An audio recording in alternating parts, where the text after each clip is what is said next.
Gencatan senjata antara Israel dan kelompok militan Hamas di Jalur Gaza telah berlangsung sejak Minggu 19 Januari 2025. Namun pasukan pendudukan Israel disebut telah melakukan pelanggaran. Dikutip dari Al-Mayadeenm, hari pertama dan kedua pelaksanaan perjanjian Gencatan Senjata di Gaza berjalan baik. Namun beberapa sumber menyoroti beberapa pelanggaran yang dilakukan Israel terhadap perjanjian tersebut.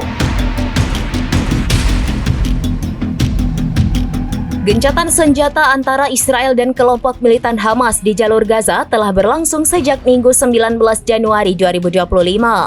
Namun pasukan pendudukan Israel disebut telah melakukan pelanggaran. Dikutip dari Al-Mayadeenm, hari pertama dan kedua pelaksanaan perjanjian Gencatan Senjata di Gaza berjalan dengan baik. Pertukaran sandera putaran kedua berjalan lancar. Bahkan sejumlah bantuan kemanusiaan juga telah masuk ke Jalur Gaza. Namun beberapa sumber menyoroti beberapa pelanggaran yang dilakukan Israel terhadap perjanjian tersebut. Salah satunya ialah masuknya pesawat tirawak pengintai. Mereka juga disebut melakukan penembakan yang menargetkan warga sipil.